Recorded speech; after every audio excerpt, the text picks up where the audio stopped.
So today we have a nice geometrical problem. The diagram is on the screen with all the given details.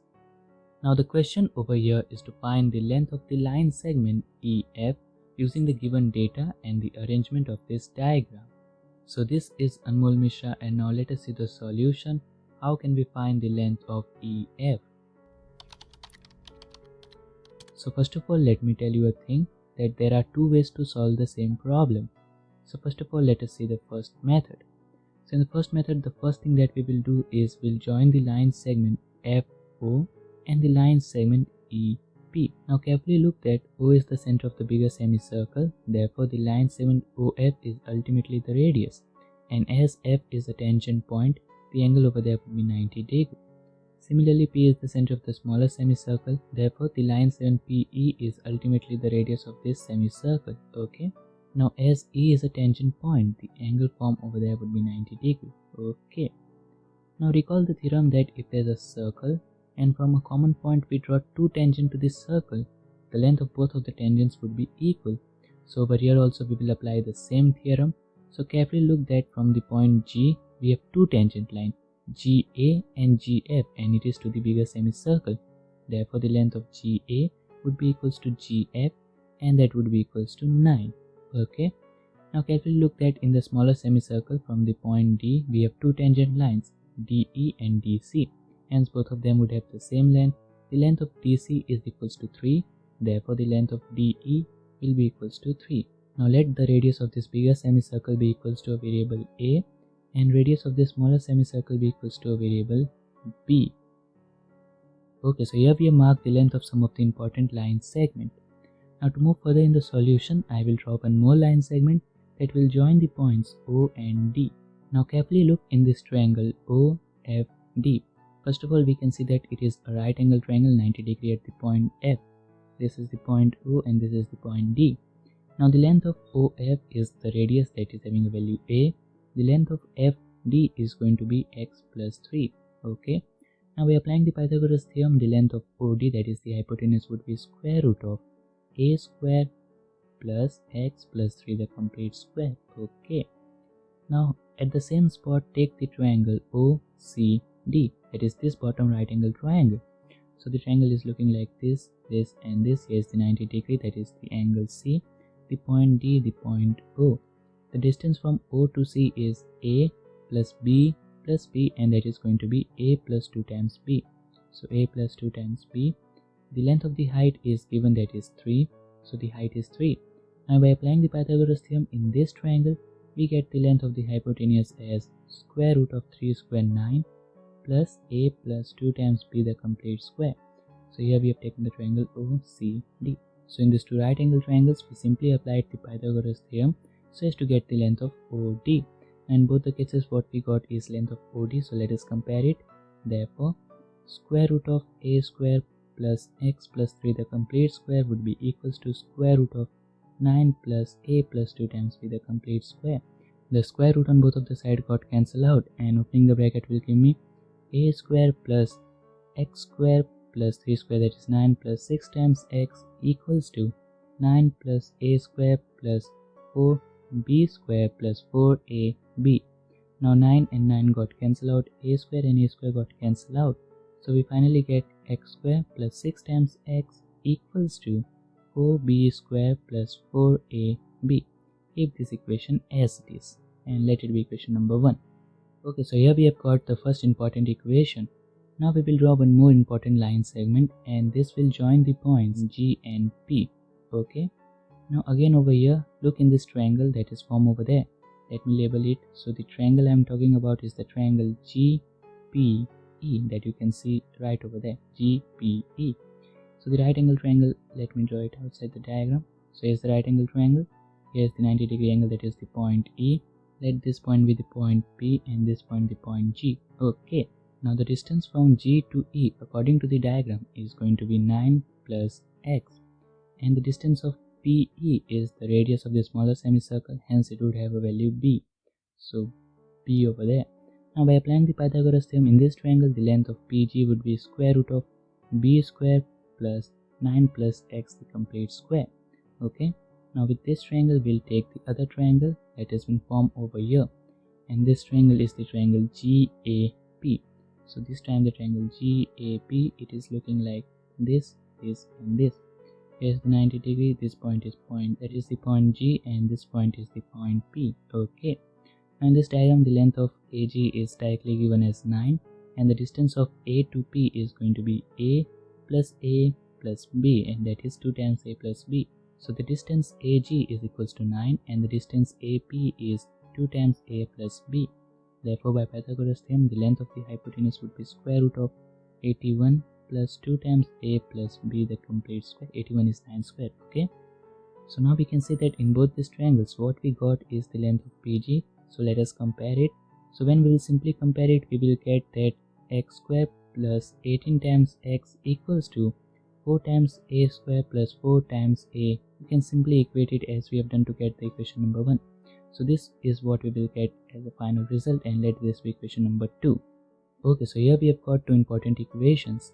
Now to assemble it, we need something extra. So look back to the original diagram, and I am just removing this yellow and orange line. Now what I will do is I will simply draw a line segment from the point D that is perpendicular to the line segment AG. Okay, so now we can see that over here we have formed a rectangle because all the 4 angles would be 90 degree. The length of DC is equals to 3. Let this point be the point M. Therefore the length of MA would also be equals to 3. The distance of GA is equals to 9. Some part is equals to 3. Therefore the remaining part, that is MG, would have a length equals to 6. Okay. So now we can see that we again have a right angle triangle over there like this way. This is the 90 degree, and that is the point M. This is the point G, and the point over there is the point D. The distance of MG is equals to 6. The distance of GD is 9 plus x plus 3, and that is going to be 12 plus x. And what about the distance of MD? So as I have told you that we have formed a rectangle over here, so opposite sides is equal.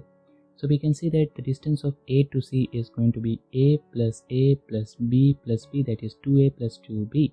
So the same distance would be given to MD. So the distance of MD is 2A plus 2 times B.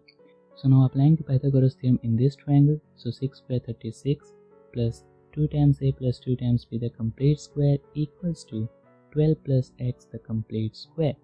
So opening the brackets, so 36 plus 4A square plus 4B square plus 8AB. So instead of writing it as 8 times AB, I will write it as 4 times AB plus 4 times AB. And this thing is equals to 12 plus x, the complete square, and that is 144 plus x square plus 24 times x. Okay. Now over here make a pair of 4A square plus 4AB, and the second pair of 4B square plus 4AB. And remember the first and the second equation. In the first equation we have the value for 4B square plus 4AB. So 36 plus, now instead of 4B square plus 4AB, it can be replaced as x square plus 6 times x plus 4A square plus 4AB, that is remaining. So look carefully in the second equation, we have the value for 4A square plus 4AB, and that is x square plus 18 times x. So over here x square plus 18 times x, and this thing is equals to 144 plus x square plus 24 times x. Okay.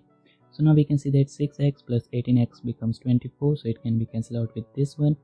X square plus x square, 2x square. I can shift this x square on the left hand side, so I will finally get x square equals to 144. I will shift this on right hand side, so 144 minus 36 is 108, taking square root on both of the sides.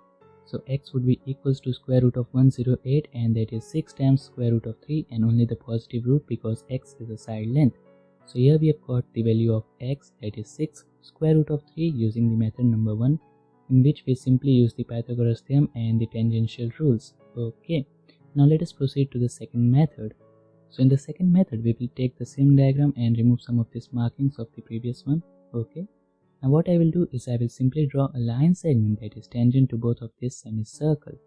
Okay, now as OB is the radius and the point B over there is the tangent point, over here the angle is 90 degree.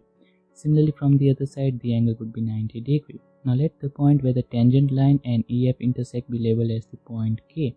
Okay, now from point K we have two tangent to the bigger semicircle, so both of them would have the same length. Let it be equals to a variable y.